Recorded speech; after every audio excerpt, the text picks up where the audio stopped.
This is Georgia F551 for a long overdue review on the 3M MP220 somewhat pocket projector. And I say somewhat because the thing is rather large. Unless you got really big pockets or a purse, or dare I say even a merce, or some bag that has room for something that's almost 7 inches in length and an inch thick and 4 inches wide, it's not really much of a pocket projector.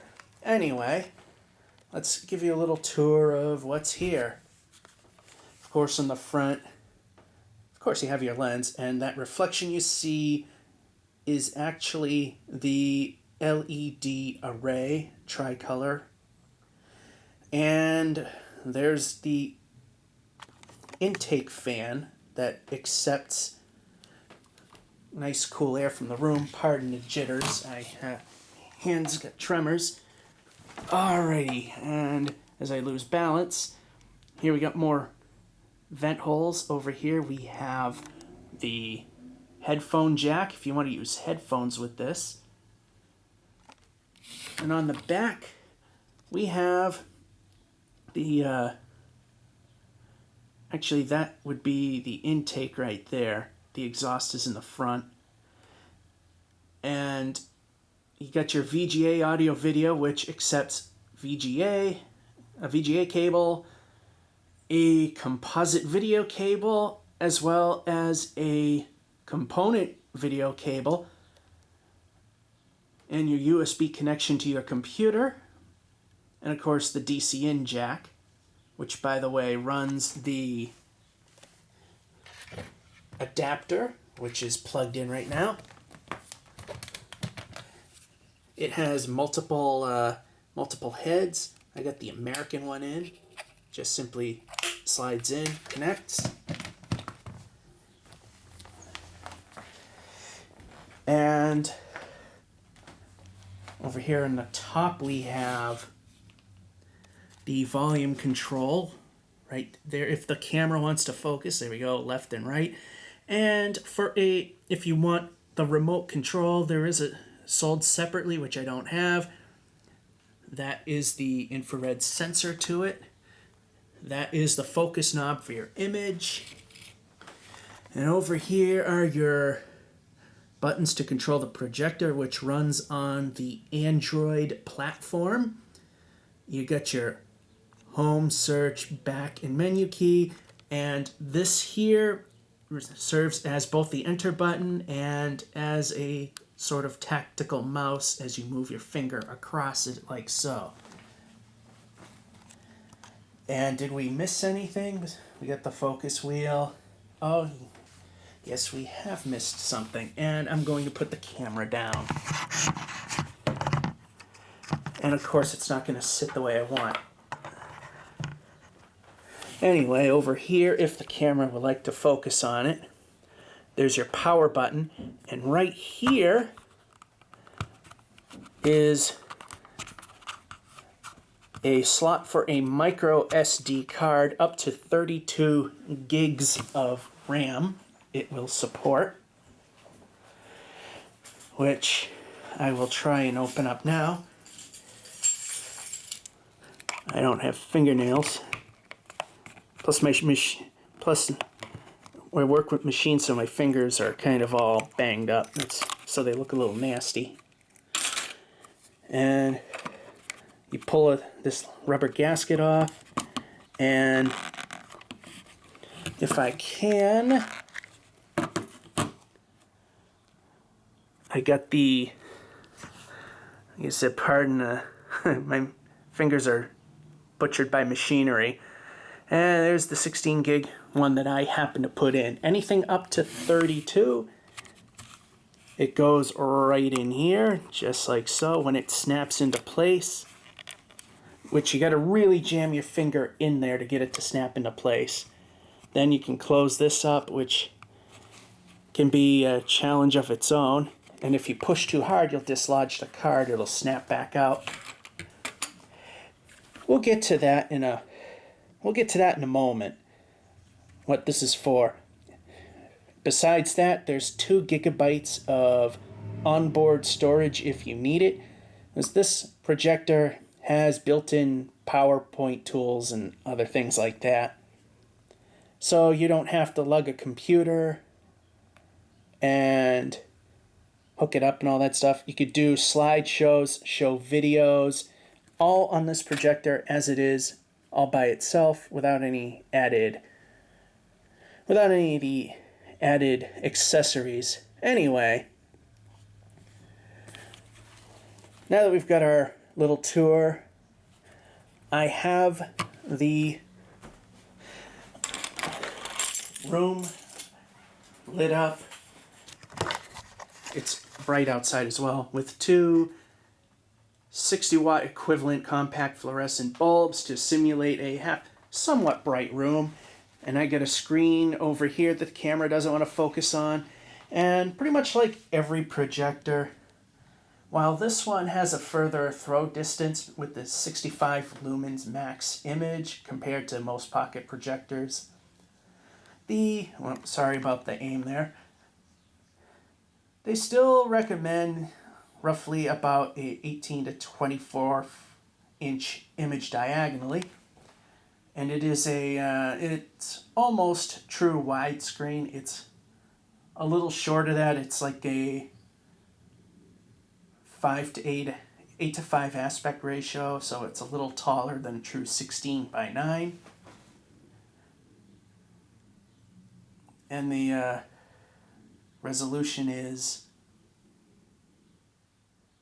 something, I forgot what it is. I'll throw that in at the bottom when I get that spec, but it is an 8 to 5 aspect. So what you do to fire it up is to obviously you hit the on button, which is right there. You turn it on. And right now I'm going to just hold it fairly close. It is going to be a little noisy because I'm going to have the camera right up against it. And one of the things I noticed right away is the lack of color consistency on the black. Reason for that being, yeah, the image is out of focus. It's not important right now. This is the recommended, yeah, right about there, recommended size of image. And yes, the camera's going to pick up the color bars because it's flashing red, green, and blue LEDs, so it's a little out of sync. Presentation of what this thing will do, we will fix that. As you can see, it's fairly bright. I can step way back, and it's still fairly bright, but the colors will start to wash out a little bit. One of the things I've also noticed, and like I said, I'll get to it in better detail a little bit later, is it's kind of hard to get a good focus, as the optics are actually not very, they're not very stable. I mean, you hear that rattle? Those are your optics, and depending on how you shake it depends on how well the full clarity of your image will be. We'll deal with that in just a moment. But right now, just for quick demonstration purposes, we're going to pull up a test pattern. And this is one of the benchmarks that I use in order to show how well it's doing. And there we go. We'll get it in focus somewhat. Actually did all right. Now the camera's showing it a little better than what it is, but the colors are indeed very rich and maybe a little overkill. And they tend to run a little bit on the greenish side because you have 2 green LEDs for every 1 red and blue. So it's a little off.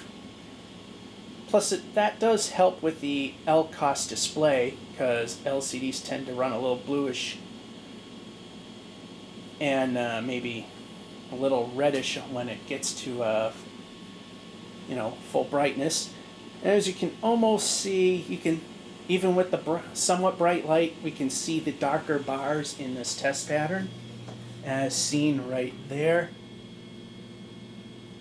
I mean, the graduation from the very dark black to this is not the video. That's a line that's where the screen folds up. And as you can see, it's picking up the color wheel. So when we do our more of the video presentation, we will counter that by adjusting the camera. So at this point, we're going to do just that. We're going to put the camera in the tripod and do a video presentation of some sort demonstrating its worth. Okay, we're all set up. We got the frame rate adjusted appropriately so you won't get that effect. And as we can see with there is still light, but we're going to assume, slightly dim room that you might be doing a presentation in, like a ballroom or something like that. So this works out fairly decently. As you can see, the color representations are pretty good, pretty true yellow. The cyan's a little on the greenish side, but like I said, 2 greens versus 1 red and 1 blue LED each in the array. And the green's obviously good. And there's your magenta, red, blue, and black. And now, because we got the lights down enough, you can see the difference between the lighter gray and this true black right there. It's not a very high contrast display, but for a little pocket projector, it isn't all too bad. However, one of the things it does kind of have issues with is even clarity throughout the image. Right now it doesn't really look too bad, and you can kind of see on the top it's slightly more blurry than it is on the bottom. It's because the optics in the projector are not exactly very, they're not the super solid. For example, this test pattern circle right here, you can see that everything is nice, crisp, and clear, whereas the one up here is all blurry. And of course, depending on how you hit things, now the upper ones are all nice and clear, and now it's this. Now the exact opposite, lower right, is blurry, so is this, and this area is blurry as well. So there is an issue with the optics engine in the fact that everything is a bit loose, everything rattles. If you shake the projector or hit the end of the focus adjustment as well as hard as you can, you won't get a perfect image, but right now, as you can see, all 4 corners are relatively clear. The bottom is not perfect, but pretty close, and the top is slightly off, but still not too bad. And one of the things I forgot to do is plug back in the power supply because it's telling me that it's going to die soon. We are running this. You have 2 brightness options. You have 50 and 65 lumens. We are running on the latter, as you might need that more than anything else. So color consistency is okay, but like I showed you in the beginning, the darker the colors get, the more inconsistent it is. And it's because they decided to use a glass on the LCOS display that has a sheen to it. You might have seen some electronics where, you have a chip or solar calculator or anything like that, where if you look at the glass that covers it,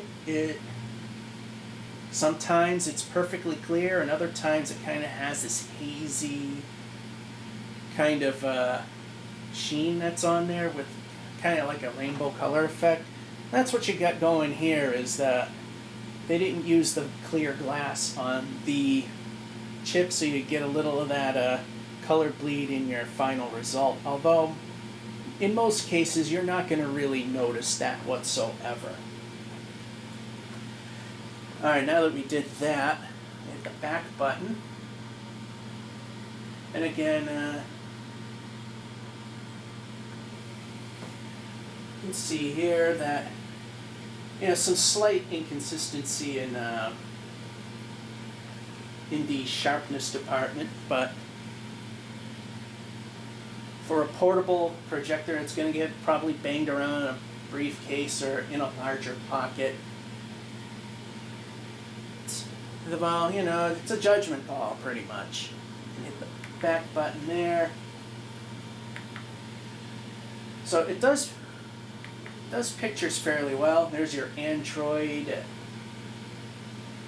This is what you come up with with the menu system. Now, unlike your Android phones, there's no internet connectivity, so downloading and applying apps either can't do it, which I've been unsuccessful in doing, or if you really know what you're doing and can get it to work, you got to do it.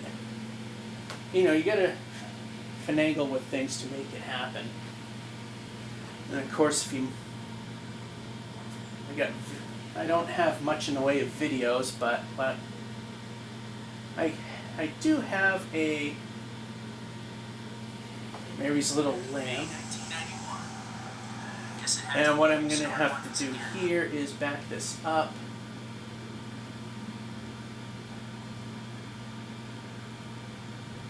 It's very awkward feeling.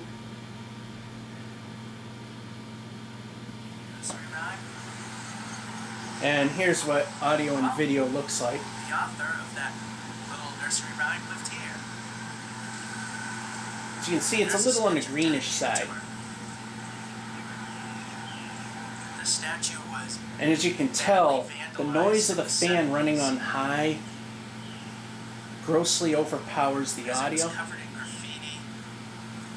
So you're going to need, chopped off and the rebar was all that was left. I'm trying to let you hear the audio. In the early 80s, they took it down.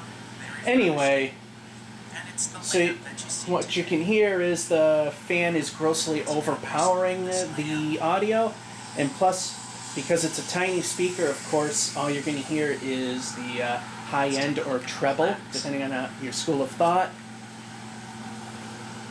So I kick the stand,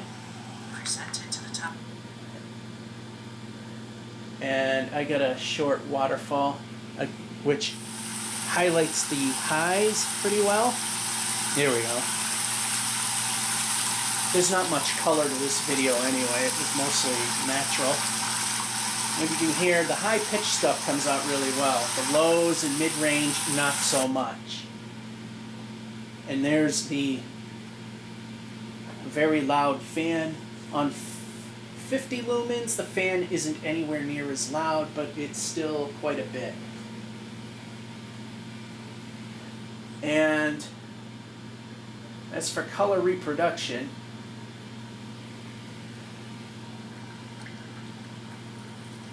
you can probably see the darker colors like blues and what have not. It's showing up here. It will show the colors fairly well. Again, you got to keep in mind, you got to play with the focus knob to get the particular portions of the image you want to show up nice and clearly. And the camera lost focus. Good job, Good job, Sony. So what I'm going to do is pause the video and fix that. Alrighty, got the focus all set, ready. Shouldn't blur out on you. And one of the things you can do, like sharing videos and music, audio, and all that other stuff, we don't have to show you the music icon over here because we pretty much proved how the audio works on this anyway. We've got App Loader, which supposedly you can download and apps and then port them over to the projector. I have not had any luck in doing that whatsoever, so that's a crapshoot. Don't expect to be able to do any online connectivity and what have not. And the funny thing is the documents to go, which is The sole purpose of that is to allow you to do PowerPoint and show other documents without the need of a computer. Just store it on either a memory card or in the onboard storage of the projector. But the funny thing is, when you go there, it doesn't show it now, but when you open it for the first time after shutting it down, you are asked to register it online, but there's no connectivity. So some of the Droid platform does not work for you. It's simply just an operating system to run the projector. Don't know how well you can see it. You can do doc files, PowerPoint, and .xlx.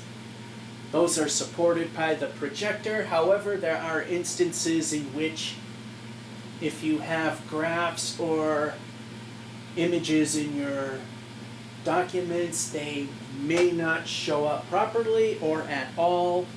That is something to keep in mind. So that is something that may be a pass, but if you have basic presentation, no biggie. Or you could just do screen capture with print screen MS Paint, save it as a JPEG or an AVNOT, and just store them as pictures. And you can go through it that way. So, I mean, there's workarounds to all sorts of problems that you may wind up hitting along the way. Then Fun Pack, well, that's just some, okay, there it goes. They're just some silly games where you take pictures and then you can turn them into puzzles and what have not.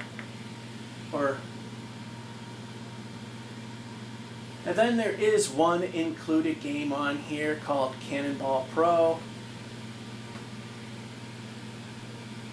which takes a moment to get going, but once it does, it's there. It's pretty much nothing more than just a rip-off of Angry Birds. I'll just show you one hit. Okay, good.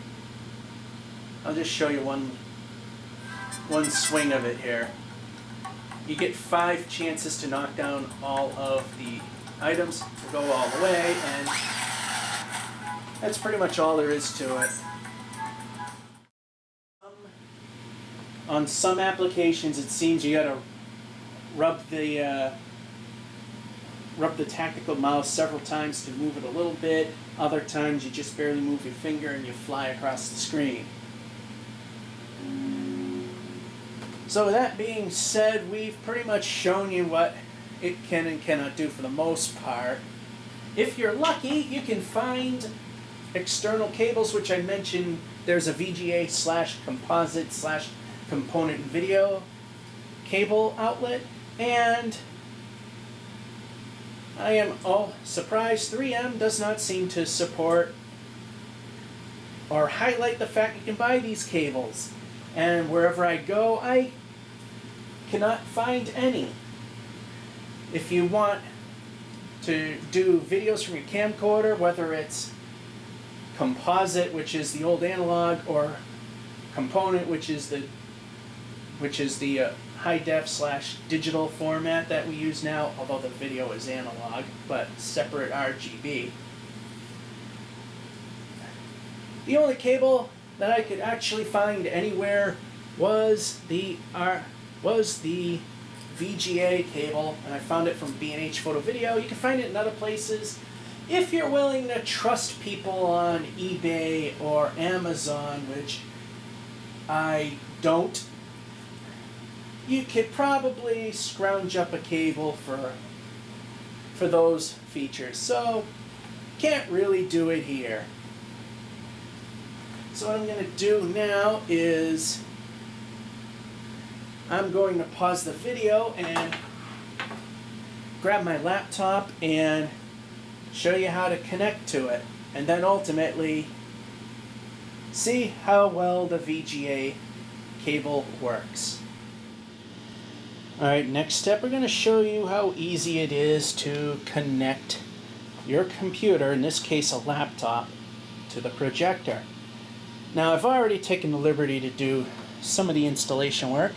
In terms of USB, you just put the one end into the computer, the full size, and then put the USB mini in the USB mini jack, which is right there. And when we plug it in, you won't be able to see that right in. There we go. And I'm doing it one-handed. As soon as you plug it in, the computer will recognize it, but it's not going to accept it right now, because at this point, it's asking you to turn on the USB storage if it's picking that up. In that case, you hit your enter button or the mouse. Now it goes into connecting the computer. Now it says to turn it off when you want to turn it off. I don't know how well that's showing up. And right now on the computer, it's showing up as removable disk. That will be your memory card that you've installed. And internal, that is the actual internal memory the projector has on its own. And then you hit the mouse button again. It's now turned off. And what I got connected to it right now is the only cable I can find, which is the VGA cable. And then you hit the enter button, exit button to get out of there. And now, when you hook in your VGA cable, which I'm going to do again, it's not the easiest fit, it's kind of snug, there we go. When you plug it in, it automatically detected the resolution, the computer, and chose a resolution that is fitting for the display. As you can see, again, the blacks are not consistent because of the sheen that's on the and everything looks kind of big and odd. You can see the color is fairly, again, outside of the red, outside of the green aspect of things. The color's pretty accurate, a little oversaturated, and that orangey look is simply the white, the correction by the camera. So there you have it. It looks a little better than that. So the connectivity definitely works, although I do not like how tiny, I don't know if it'll focus on it. I don't like how tiny actually the light might help here if the camera wants to cooperate, which it usually doesn't. There is a very tiny, thin, you kind of see the fingers, very thin PC board in which hooks into the projector. A little bit of movement, that thing is going to probably fail. Now as I plug it in again, once again off camera, because I can't put can't have the tripod here and do that, it'll just get in the way. Then it recognizes the video display. I'm not too worried about that right now. What I'm going to do is pull up a video if the computer wants to play along. It has a plug for audio, but there is no plug on the projector for audio except for this here, the June 8, 2013. And then when you shut down this thing, you hit the power button, and then you hit the mouse button, click it down for power off. Then you're given the option, are you sure OK or cancel. In this case, we're going to shut it down, and within a few seconds, the thing should shut down. There you go. A few seconds later, all the onboard lights should shut off. So anyway, in a nutshell, and the orange light means because it's plugged in, it's charging. So in a nutshell, if the best thing I think the MP220 is good for is uploading your videos or presentation files or JPEGs of those that appear properly on screen onto this projector and do simple presentations or some video presentations. And that's pretty much what it's best at doing. In terms of a computer monitor, that's pretty much it. Just a monitor, no audio, no idea what this, no idea why that cable's even there. If you want to hook this thing into a set of amplified speakers, that is recommended because the tiny ones, like I said, don't output the highest quality sound, and it gets drowned out by the very noisy fan inside. So that's what I got right now for this review on the 3M220 projector. It's got some hits, it's got some misses. If you're not terribly picky on the image quality, then you won't mind the slightly greenish image. I can let that live. The optics, yeah, you gotta finagle with it, shake it, sometimes tap it to realign the lenses inside so that you can get a halfway decent clear image, as you've seen me do. I have no clue what the cost of this projector is now. When I bought it, it was like $530. It has gone down since then, so, and depending on where you shop, it could be anything from, I've seen it as low as $250 and still hanging around the $500 mark in other spots. So this is kind of hit and miss. And by the way, there's no protective case, just to let you know.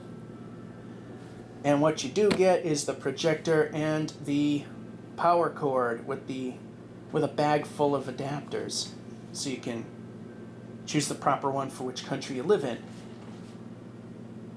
Otherwise, it's pretty bare bones. Remote not included. Gotta buy that. So again, it's a judgment call on your part whether or not you want this in your line of projectors for smaller presentations or not. So this is Georgia551 saying, hope you enjoyed the review. I know it wasn't the most fluid thing, but then again, I've always had a little difficulty getting the projector to do what I want because I'm not 100% familiar with the Android platform. Hope you enjoyed.